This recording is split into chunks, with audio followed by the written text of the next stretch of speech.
Well, safe to say 2021 was an interesting year with employees and employers, kind of the year of company culture. You didn't know whether you're going to have people working at home, in the office. How did you navigate through it, Patrick? With great difficulty, just like every other company. It has been a year of growth for us. So not only have we had to negotiate through what the workforce looks like and these new times, but we've also had to expand and grow. Not had to. We've been blessed to grow and expand. So it's been a great time to help us refine our culture so that we can focus on the recruitment process. That does drive how we hire and who we hire. And it's been a good success for us. We've been very successful at getting people who have a servant-hearted attitude, and they're gifted to do IT, and bring them on board. Well, the fourth quarter culminated with the partnership that Crosslink Consulting and Augusta Business Daily had with the Culture Shift conference and expo, and it may be a good time to just recalibrate as we head into the new year. Where does your clarity come from with company culture, and how could that help viewers? That clarity came with great difficulty and lots of striving and lots of floundering around in the dark. For me, I think I've shared this before, but I failed in the hiring process and the interview process in late 2018, early 2019. And what I realized through that attempt to hire someone was that I really couldn't convey to a candidate why they wanted to work at Crosslink, why Crosslink was the right place for them. So this clarity that we're talking about, it was something I really couldn't, even if I had it, which I'm not sure I did, even if I had it, I couldn't narrate it. I couldn't articulate it. So I spent a great deal of early 2019, more than a month in deep study, and then a good 6 months refining it. And so what I ended up realizing for the first time probably is that there's not a separation between the work that we do Monday through Friday and the worship that we do on Sunday if we're doing it right. And meaningful work equals serving God and investing my talents for his kingdom. That is deep. It is. And it brings a lot together. I think it brings a lot together for what we do at Crosslink, though not everyone shares my faith and shares our beliefs. But it's still a very clarifying idea to recognize that there's not the Hebrew verb for worship is the same verb as to worship, to work, and to serve. That word avad, I don't know how to say it, but that word avad is... I think you just did. Probably incorrectly. But that word is translated into those three things: to worship, to work. In fact, one of those ideas is, the Sabbath. We know that the Sabbath is a day of rest, and in the clarification statement that God gave there, it's 6 days you shall labor. That word is avad. 6 days you should worship. And that is the culmination of the idea that we've caught hold of, which is we really are worshiping the Lord in the work that we do, the meaningful work that we do. And so that's what I hope for the people who've attended our culture conference. We've prepped and armed them at least to start that journey. And today's podcast can further their journey in getting their hands around the work that they do. Should be a form of worship. It should be meaningful work. It should be fulfilling. And if they can get hold of that, they can paint that picture for their workforce. They can paint that picture through their recruiting process. And then that just shifts what they do Monday through Friday to something much more fulfilling. So how should our lives not be divided? Mm.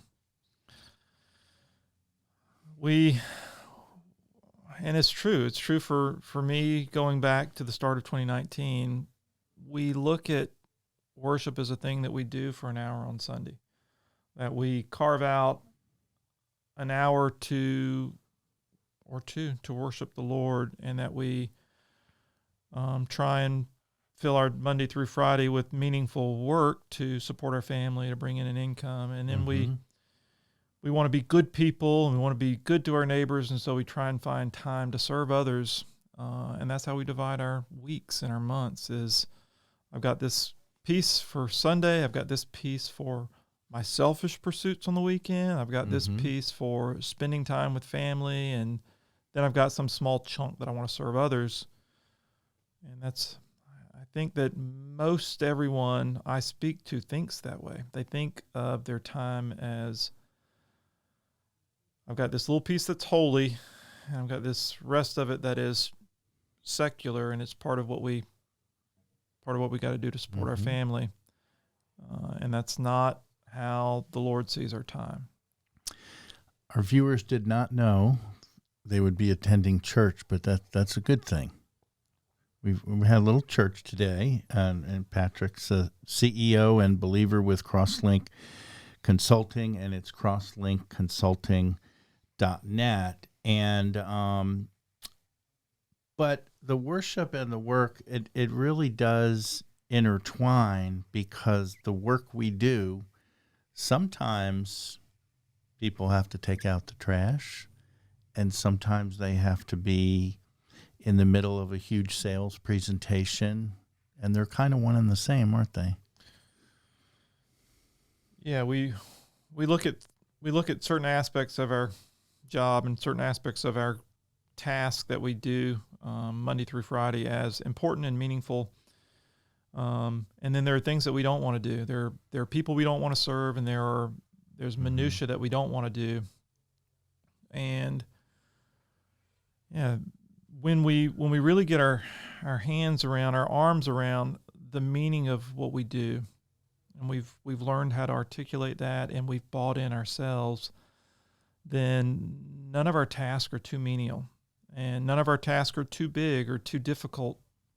And that really boils down to being empowered because we know why we're doing it and we know who we're doing it for. When it's ourselves that we're doing it for, we run out of steam. As soon as the going gets tough, we run out of steam.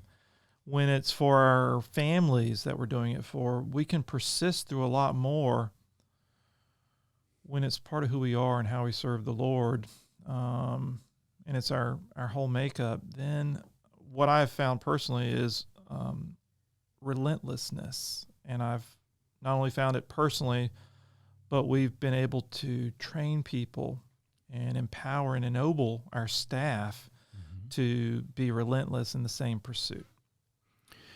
And you believe work is worship. And how does that carry through, I suppose, into our lives, into the way we treat people? So let me just, to answer your question, I'll just flip that on its head, right? What I've been saying is our Monday through Friday is a form of worship. And that's true. And that's really what I think helps people start this journey of their work becoming fulfilling and meaningful. But I'll just flip it on the other side. The thing that we do on Sunday and the time that we spend on our weekends and on our vacations, they really should also be meaningful, right? We, especially as parents and as spouses, we have a lot of responsibility, and we understand responsibility. I think we understand responsibility better than we understand work. So there's not a point where I get to take time off from being a husband. There's not a point where I get to take time off from being a father. So that responsibility and the thing that drives us to be good spouses and good fathers and mothers, that's the same thing that should drive us in the meaningful work that we do whether it be on Saturday or Sunday, whether it be at church on Sunday, whether it be serving people at Golden Harvest Food Bank or whatever, all of that meaning has to come from the responsibility that we're taking on, that we're serving others. So work is a form of worship, serving others is a form of worship, and that should culminate into the way that we live our daily life. Isn't separated and isn't a separate part from our worship, and the way that we take our responsibilities seriously so that we are accomplishing much for Him, as well as for ourselves, as well as for our spouses and our kids. Clarity with culture for Patrick Reynolds at Crosslink Consulting. What is your culture like? We hope you've enjoyed these podcasts. Yes. And I hadn't asked you before, have you sat and watched yourself back on any of the podcasts or clips? A fraction of one. You did? I've at least watched more, one or more of them. And You have? Yeah. it's always a little rough watching yourself, listening to yourself, but the clarity came through, which was the most important piece. Very well said, indeed. And we're here at 122 7th Street is the home of Augusta Podcasts, and AugustaPodcasts.com, and all the social media pages can really point you to a lot of good podcasts and examples. I actually call this a vodcast, video. Tell me why. Okay, video. Yeah, video and the audio side, vodcast. Okay. So like a vlog on Gotcha. social media. Gotcha. But yeah, we invite you to check out their YouTube page and look at some other examples in case your company or organization would like to come here and be part of this podcast community.